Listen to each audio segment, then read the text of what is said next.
now we got S1 equal to 440, S2 equal to 470 and S3 equal to 430 and Z equal to 0, where X1, X2 and X3 are 0. Now we'll write this in the form of table. We'll write this in the form of table.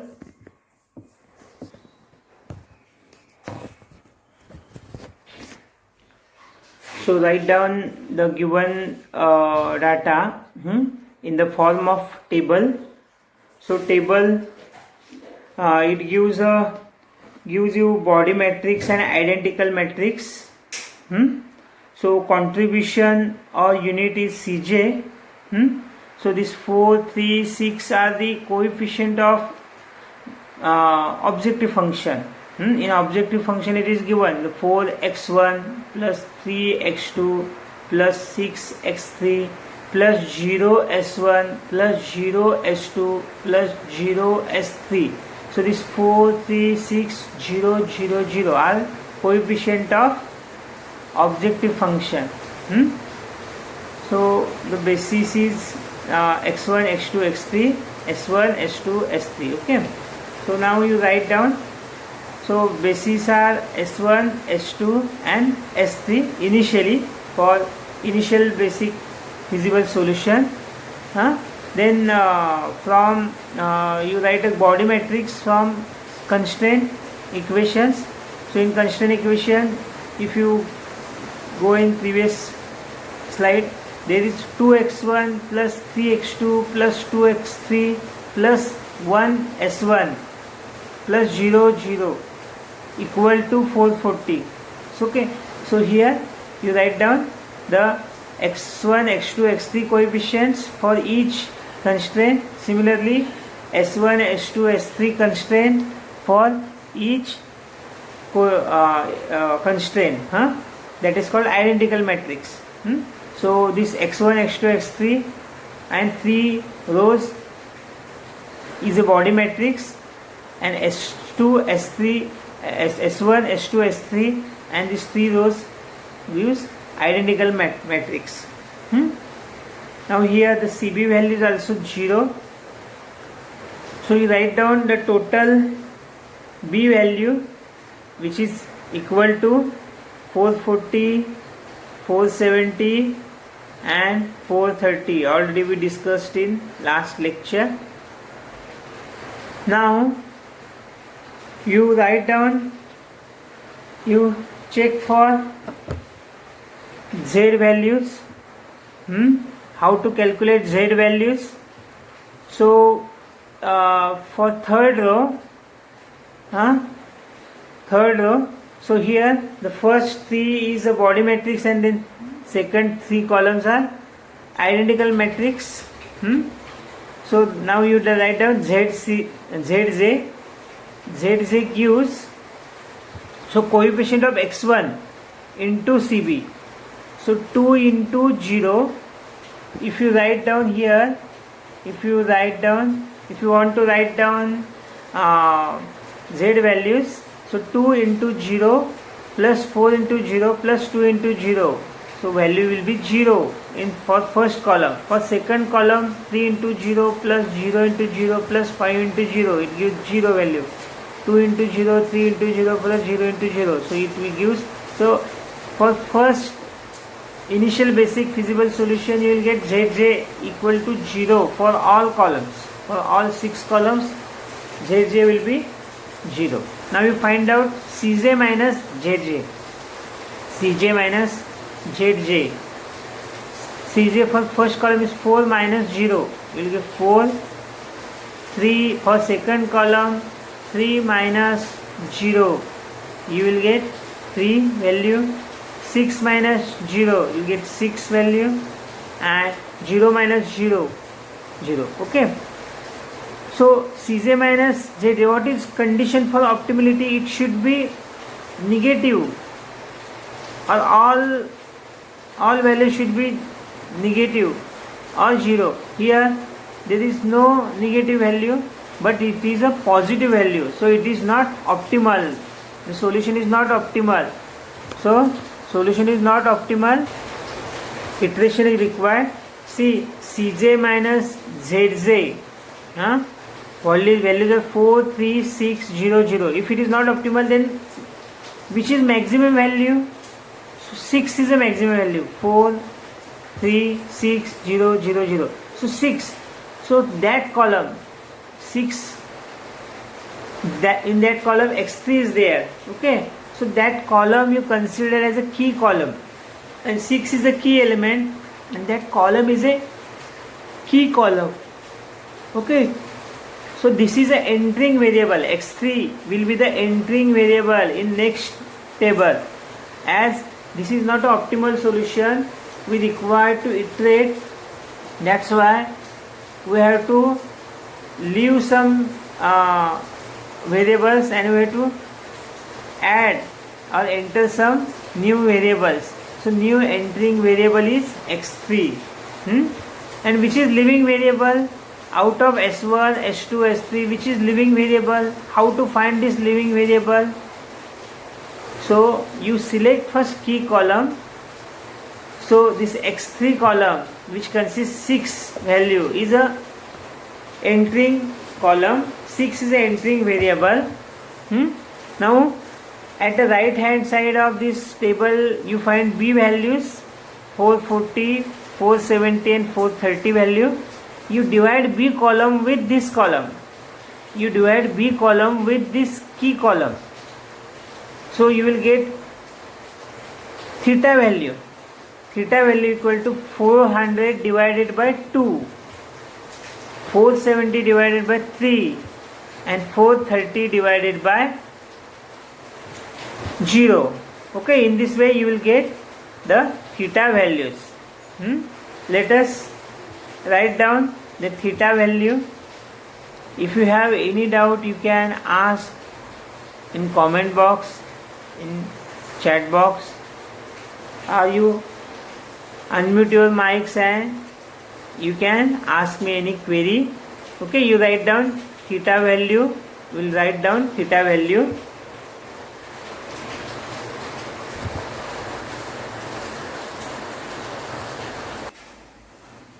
Okay, so this is a key column.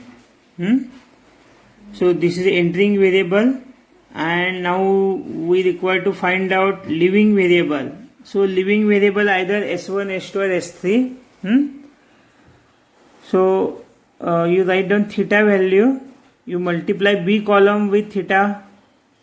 So theta equal to b column with x3 column values. So 440 divided by 2, that is 220, 470 divided by 3 and 430 divided by 0. So here you will get 470 divided by 3 value and 430 divided by 0. You may get infinity value. So in that theta column you find out which is the least value. Least value is second column value, S2 value. So S2 is a living column, and that 470 divided by 3 is a key living variable. Okay, in next equation we will replace S2 with X3. We will replace X2 with X3. Now this is a living and this is entering variable. So S2 is living variable and X3 is entering variable. So X2 will be replaced with X3 in next step. Here you can see. So the theta column, you note down all elements carefully.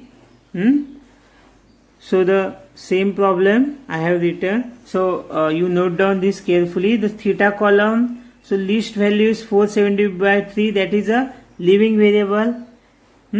So in Cj and Zj values, these are non-negative, these are positive integer values. So large value is 6, so that's why 6 is a key variable, entering variable, and that column x3 is a entering column. So as S2 row is a leaving and X3 column is entering, so in next equation, okay, next table, S2 will be replaced with X3. Now step 3 is perform optimality test. So check for optimality. Since Cj minus Zj is positive under x1, x2, x3 column, initial basic feasible solution is not optimal and can be improved. Okay, this is a decision we have to take in step 3. Then move to step 4. In fourth step, you write the Cj row as it is. You write down Cj row as it is. So in last table, the entering column was x3. So entering column was s3 and leaving variable was s2. So s2 is replaced here. S2 is replaced with x3. S2 is replaced with s3. So what is the condition in first iteration? So in that the x3 column was entered and s2 column was replaced with x3. So the coefficient of x3 is written here in CB value. Initially it was 0. The coefficient of s2 is 0. Now coefficient of x3 is 6. So you write down 6 first. Then here this intersection of x2 s2 and x3 should be 1 and remaining values should be 0. Okay, so in this way you have to do some calculations such that so you have to do this calculation here in go to previous table. You will find that, see, this is a entering column and this is leaving row. So leaving row and entering column, so this is the intersection. So you make this as a 1. To make this as a 1, you have to divide this row with 3. You divide this row with 3. When you divide this row with 3, it will become 1. 0 by 3, 4 by 3, 0 by 3, 1 by 3, 0 by 3. Okay. So you have to divide this with 3. In next column, so you have to write here 1 and remaining values divided with 3, divided by 3. In next table, you have to write the other values in same column should be 0. So this should be 0. When this should be 0? So 2 minus 2 will give you 0 value. 2 minus 2 will give you 0 value. So here you have to do the thing. Okay, similarly you have to apply here. Okay, so this minus 2, 2 minus 2, okay, 1 minus 2. In this way you have to take the action in C here. Also now actually if you want to make this value 1, so you divide whole column with 3. You divide whole column with 3. So 2 by 3, you multiply 3 by 3, 0 by 3, 0 by 3. Okay, when you divide this by 3, here you will get 3, but and here values you will get 2 by 3. Now you remove 2 by 3. So 2 by 3 minus 2 by 3, 1 minus 2 by 3, 3 minus 2 by 3, 2 minus 2 by 3. Okay, and this value you have to put in next table. So here in next table you can find that, so already we calculated this as 1 and remaining values should be 0, and here it is the remaining values we calculated. So it is 2 minus 2 by 3, 0 minus 2 by 3. In this way you write down these values. Now also you divide this b values. So you find out b value by substituting the elements of S2 row are divided by 3 to make key column unity. Intersectional element 2 in key column is to be made 0. Fixed ratio of 2 by 3. Fixed ratio of 2 by 3. The key row is therefore multiplied by 2 by 3 and the values are subtracted from S1 row. Values are subtracted from S1 row. The other intersectional element is 0 and requires no row operation. So this third row requires no any operation. So elements of S3 row are therefore retained as it is. But elements of S1 requires the subtraction. Then you will get this table. So in this table, so this is the fourth step, that is a iterate towards an optimal solution. So now you find out Z value. How to find out Z value? You know. So this into 0 plus this into 6 plus this into 2 equal to Z value. Okay. So similarly, 3 into 0 plus 0 into 6 plus 5 into 0, you will get this value. In this way you find out Z values. Now you find out Cj minus Zj values. So Cj minus Zj value, if you find Cj Zj value, so it requires only few of their negative values, some 0 values are there and one positive value is there. Okay. So here what you find, you have to repeat step 3 and 4 again. What is step 3? So find out what is step 3. Step 3 is perform optimality test. So here you perform optimality test again you perform optimality test. So this equation is not optimal as positive value is there. The largest positive value is only one positive value, that's why 3 is a positive value. Now you repeat the step. So this will be the key column. And the key variable is x2. So in next table, S1 or S3 should be replaced with x2. So this is the entering variable. X2 is the entering variable. Now you find out leaving variable.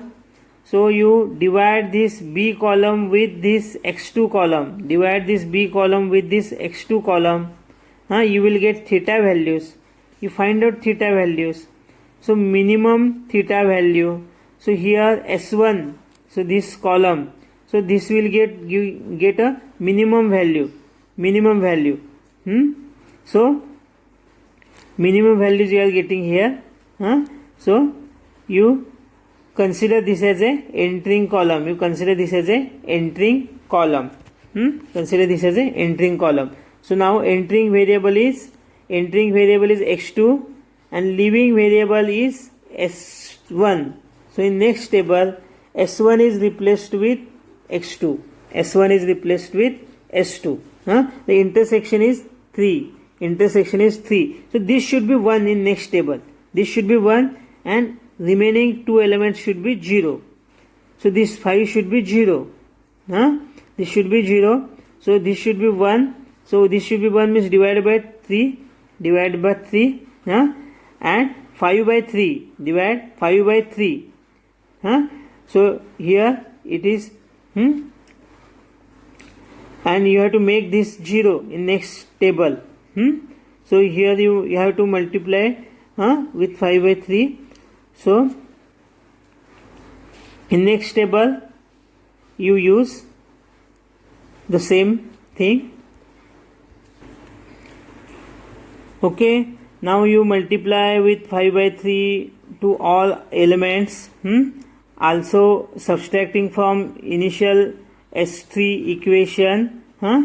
So in next table you will get some values. Here you will get 1, 0 and 0. Okay, so see the next table. So this will be the next table. Here S1 is replaced with X2. S1 is replaced with X2. The coefficient of X2 is 3. So write down 3 there. So now this is a body matrix. This is new identical matrix. So new CB values are there. So S1, S2 are replaced with X2 and X3. S3 remains as it is. Now, so you find out Z values now. Z values for next equation. So Z equal to, for each column find out Z values. For this first column, so this coefficient into CB value plus this coefficient into CB value plus x1 coefficient into CB value, the summation you will get here. Okay, you will get this 22.3. Similarly, for second column, similarly for third, fourth, fifth and sixth column, you find out ZZ values. ZZ values. See here, ZZ values are non-negative values. Okay, it's there. Now find out CJ minus ZJ value. So CJ minus ZJ value. CJ remains constant throughout the tables, all equations. Okay, in every table it is same. So CJ minus ZJ, you will get this value. Okay, these values. So this is a step 5. So at the end of step 5, you check for optimality. So if you see the optimality, if it is optimal, so you have to stop here. Otherwise you have to iterate once again. So check for optimality. So CJ minus ZJ column is non-positive. Either it is 0 or negative values. So this solution is optimal solution. This solution is optimal solution. So here x1, x3 values are there. So no x1 value is given. So x1 value is 0. x2 equal to 390. So this is a x2 value. This is a x3 value and s3 value. Okay. So s1, s2 and x1 are 0. And x2, x3, s3. So these are the values. And the Z max. This is the Z max. This is Z max. As this is the optimal solution, this is Z max. So this is the final solution of this problem. You note down. You listen this lecture carefully. Try to understand all these things. If any doubt, you can ask question, you raise question, you clear your doubts. In next lecture, we'll see the next method, that is artificial variable techniques. In next lecture, we'll see big M method and two-phase methods. Okay, for today's lecture, so we'll complete this problem. Okay, so this is a solution. If any doubt, you can ask questions. Okay, thank you very much.